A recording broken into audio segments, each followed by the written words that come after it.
Yo, what's up, guys? Listen, today, man, we got a heck of a story, and this is one of those stories where you only see in movies, maybe a Tubi movie, Lifetime, and this involves this one bitter, emotional Pookie, a booty clapping single mother, and another single mother with a child. Now, what transpires, we tend to say a lot about women talking about guys manipulating them, but in this case, this guy was definitely doing that. And this just goes to show a lot of women just go for the Pookies. But this quickly, with the sequence of events that transpire, turns into a horror movie. So without further ado, we're going to hear this story from all parties involved. Let's go.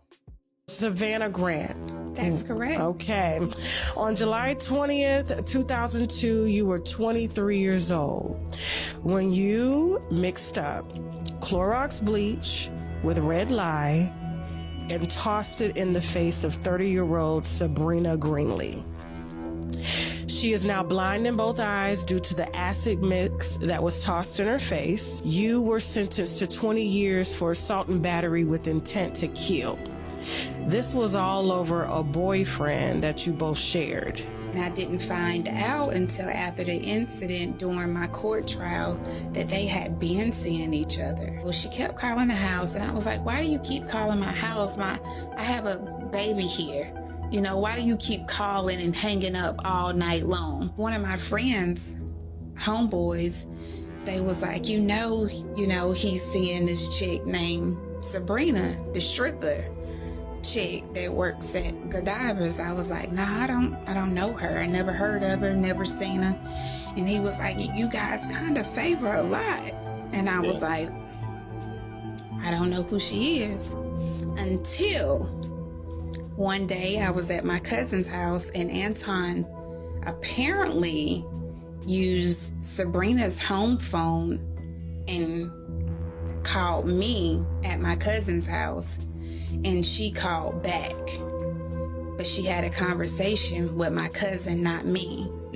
And so my cousin called me and told me the nature of the conversation with the two of them. So we have a heated argument.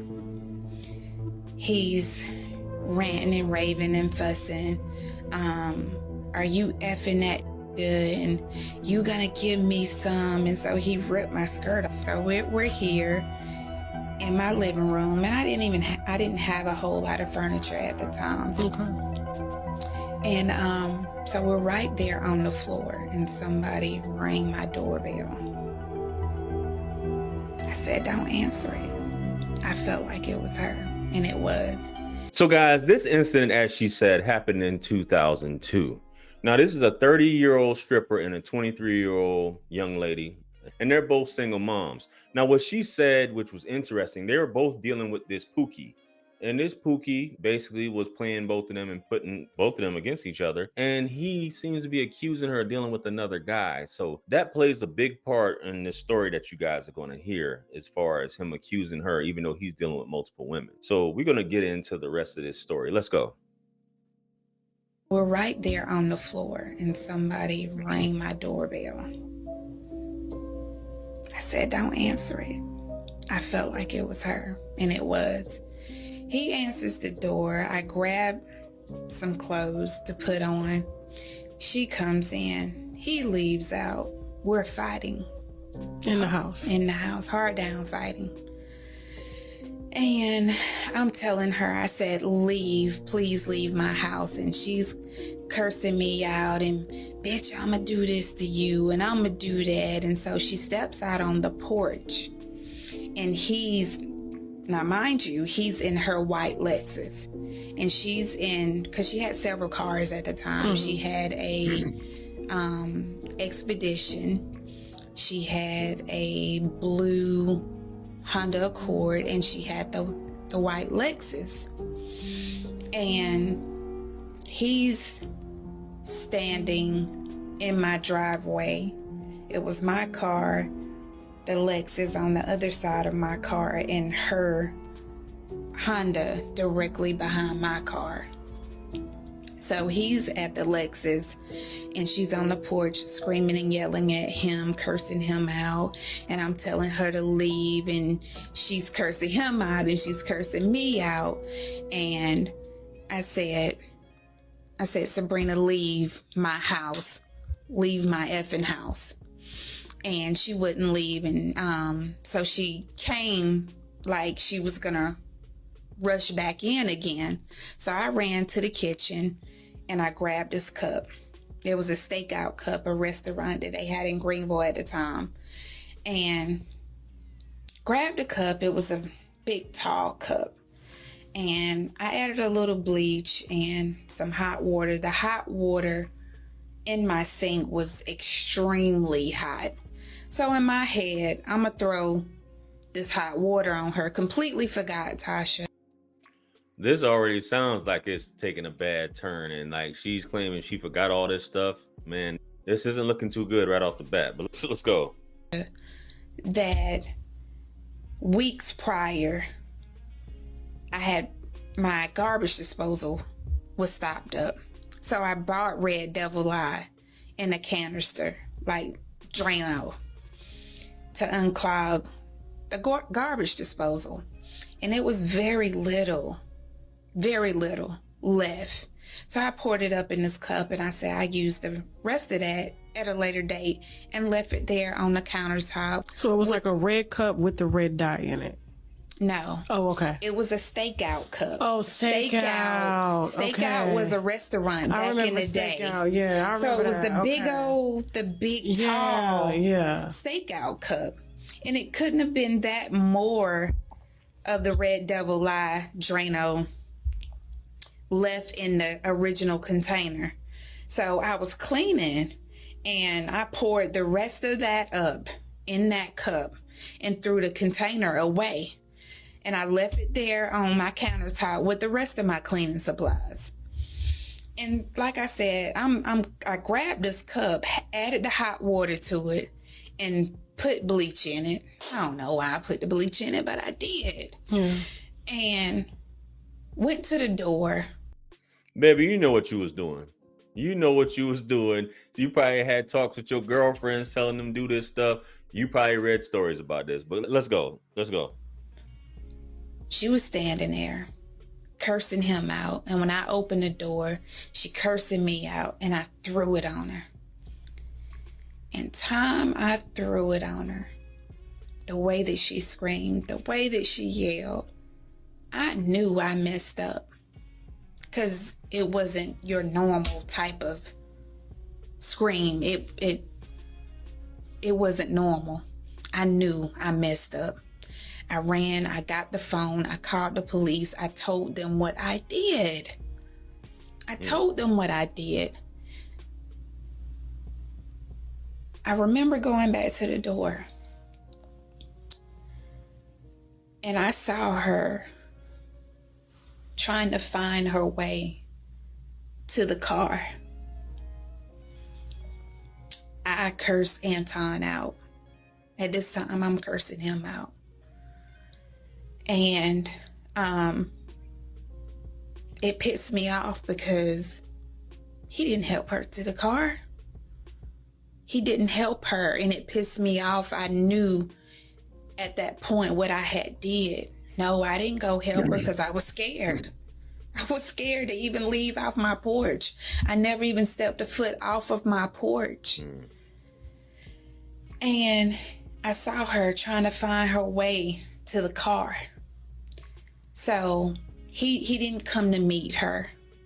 He helped her once she found her way to the car. He put her in on the other passenger side and they drove off. I don't know where they went. I found out where they went when the police got to my house because I called the police. When they got there, I told them what I did. And he said, "Is this the incident up the street at the Little Cricket?" And he told me what happened and I just lost it. He told me she couldn't see, they was airlifting her, and I just completely lost it because I was like, I know I just didn't do this, you know? Baby, what did you think was going to happen? You pouring lye on somebody and all this other stuff, you just going to throw it in their face? What did you think was going to happen? She was just going to run off and leave like it was Mace? This ain't Mace, baby. I know I didn't just do that. You had planned this, baby. You had already planned it, but let's cut the foolishness, man. I know I just didn't do this. So I'm crying, I'm upset. And at the time, my sister was pulling up. And she said to me, what you crying for? She cursed me out. Mm-hmm. What the hell you crying for? Mm-hmm. You should have been did it. I didn't do it on purpose, but she was like, you should have been did it because they've been messing with you for months. But that leads me to believe that y'all been plotting this for a while, and you and your sister, she told you to do this, or whoever your girlfriends told you to prepare this concoction together to throw on this woman. Wasn't my intent. That wasn't my intent. I was afraid. I was afraid. So she said she was afraid. She was still dealing with the guy, and supposedly there were people riding up and down her road from what she said, and she was getting calls at her house and stuff like that. But baby, you guys were fighting, you guys dealing with the same guy. Women are just in competition with men sometimes. Even though you can say, well, JR, she was 23 years old, she was young. This lady's 30. Y'all all competing over the same Pookie who was a convict and was playing y'all. Y'all know he was playing y'all. Y'all still giving him the buns and all this other stuff. But we're going to get into Sabrina's part. Sabrina is the one who she threw the acid on. Also, if you guys didn't know, you guys might have seen Sabrina Greenlee on television as her son is an NFL player, DeAndre Hopkins, who plays for the Titans currently. So we're going to get into her part of the story. Then we're going to hear Antonne Young's, who's the boyfriend, his part of the story. Make sure you guys stick around for that. But let's get into what Sabrina had to say about the situation. Let's go. 2002, I was dating a young man. Had only been dating him for 3.5 months. Unbeknownst to me, he had a girlfriend, and I was called to a place one day. I went there to retrieve my car. So him and I are standing outside the car. I finally found the car, and we're arguing, and a young lady comes out, and she has a concoction of Red Devil I mixed with Clorox, and she splashes it on me. As I'm touching my face and my back, the skin is coming off of my hands. And I'm laying there on my back. And as I'm laying there, this curtain comes over my eyes. A white curtain comes over my eyes, and I instantly go blind. My ex-boyfriend at the time, he picks me up. He puts me in my brand new Lexus. He drives me to a gas station. As soon as we walk in there, the gas attendant is screaming because there's blood everywhere. And she locks the doors. They get me to a water fountain in the back. They're splashing water on me because they don't know, what to do. Because by this time, my face is turned, everything is turning black. I'm bleeding out. I hear her, but I don't hear him anymore. Well, he leaves me there to die. They medevac me to Augusta Burn Center, where I'm medically induced into a coma, and I'm in a coma for a little over a month. When I came out of the coma, and it was very painful because I had a lot of skin grafts. They took skin from my legs, my arms to save my life.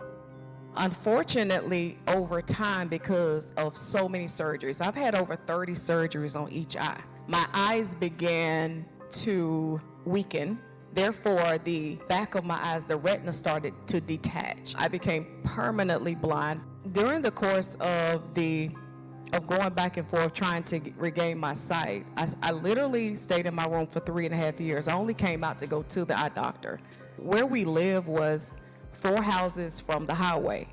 So I figured that if I could get out of the house, and if I could touch each mailbox, and if I get to the final mailbox, I would hear a car coming and I would throw myself in the road. So I came out the house one night. I was in my pajamas, and I was just so broken, and I was so tired.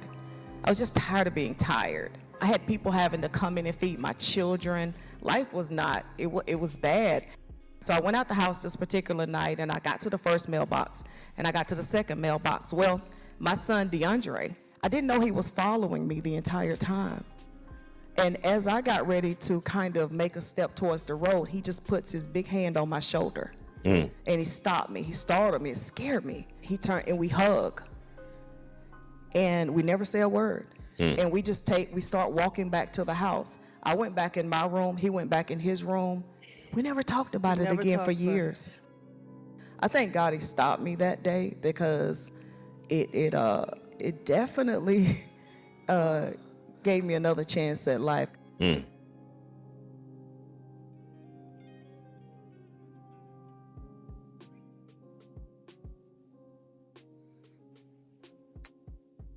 So, guys, that was Sabrina Greenlee, and a few things in terms of red flags, right? She said she had been dating this Pookie for 3.5 months, but he was already driving her car to see other women. And she's no dummy. This woman's 30 years old, and I believe she had 4 kids at the time. She's not stupid. She's a booty clapper, so she's definitely got some sense to her. But dating this Pookie, baby, let me drive your car. Okay, I got several cars. You can drive my car. And you going to see other women. So obviously she's thinking that even though she's making good money being a booty clapper, letting this man drive her car, and you got 4 kids and you got another kid that you're taking care of, that's dealing with this woman that you are aware of, even though she said she didn't know where she was going at. This basically they're saying that she did know. She had been riding up, having people ride up and down the street and things like that. And this is what a lot of women do. They'll deal with this type of guy that's edgy. And the fact that this woman did this to her, threw acid on her, what women will do a lot of times, because you don't really hear about women throwing acid on ugly women or women that's not attractive. She figured I'd take away what really matters to her. This woman's working in an industry where her looks are important. She's a booty clapper. She's working at a strip club. So I'm going to take away those looks from her and do this to her, which is something that goes on, and is basically, that's been going on for a while, probably for millennia now, about throwing acid or something to burn or basically destroy a woman's looks. And you can tell how she carries on now, even though she's lost her sight. She's still a fairly attractive woman for her age. So she took this away from her, and this woman was basically lost her way of making a living. And it's crazy that, and this woman ends up doing 20 years for what she did, and not knowing, even you're 23, I didn't know any better. But it's we're going to get into what Buddy said here, who was the boyfriend, Antonne Young, and how he was getting down and how he was complicit and egged this on and manipulated these women, and even basically lied on the stand to take up for Sabrina and basically put old girl away. So I'll let you hear his side and see what you guys think. Let's get into it. Or, the things that we've encountered and the things that she's done out of anger to me, I know I deserve. And I'm not saying it out of pity. I'm saying it out of just like genuine, just because at the end of the day, she would still be the same motherfucker to go run my bath water, iron my clothes, and cook my food, and you know what I'm saying? She ain't had to be to work at 8 o'clock, but she'd get up at 5, make sure I get there. So she's always been Savannah. She's always been Nana. She hate I call her that, but she's gonna always be my Nana. So at the end of the day, I had a conversation while Savannah was incarcerated with Sabrina about this bullshit. And I got homeboys that I would run to their house, when she done kicked on the doors and had to call the police and try to run me over. She's always had an anger issue.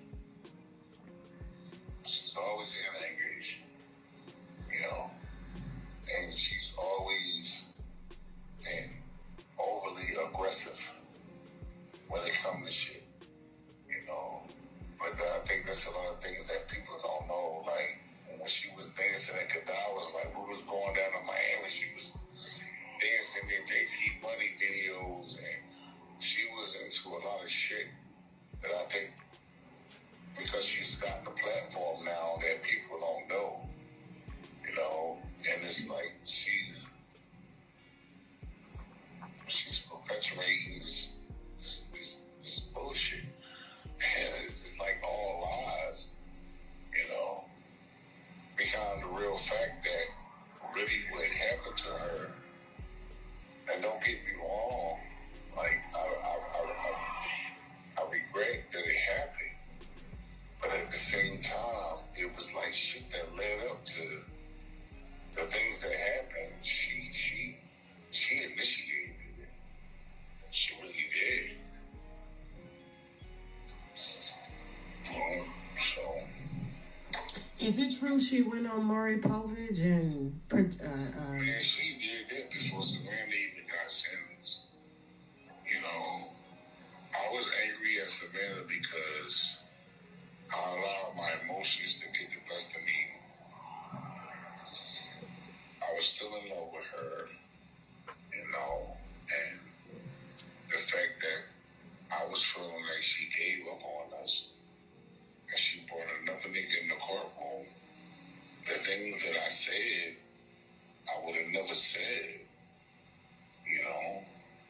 Y'all hear that? I did it out of being jealous, out of hurt, and a lot Bitter. of fucking emotions.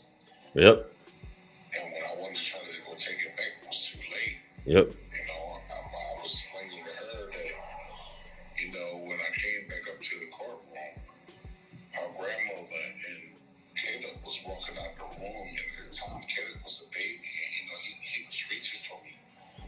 And her grandma turned around to me and she said, you know, this gave my baby, you know, 20 years. And I remember at that point, like I broke down. I lost so much of myself at that time. And I remember Sabrina and her mom and I walking out of the courtroom, and they was laughing. And she said to me, "You will never see that bitch no more."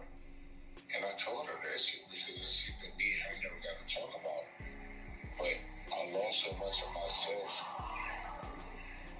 at that point when it happened.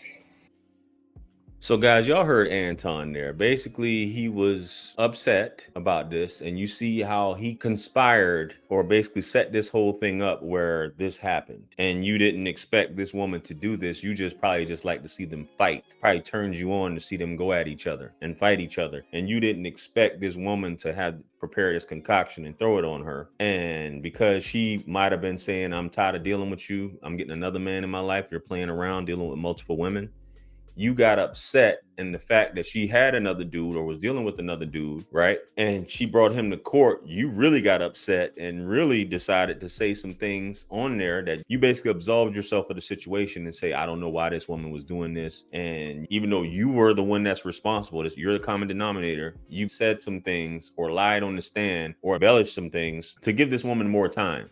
And then everybody loses in the situation. Anyway, guys, that's a crazy story. Let me know what you guys think about this situation.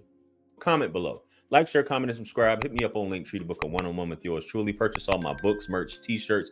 It helps to support the channel. Follow me on Facebook, Instagram, and TikTok. With that being said, much blessings and abundance. Stick around for the next video that's going to pop up on the screen below. That's where I'm going to see you guys at. Listen, I also have added this as part of my true crime playlist. If you guys want to see more stories like this, make sure you guys click on that, which should be popping up on the screen here. And with that being said, I'm out. Peace.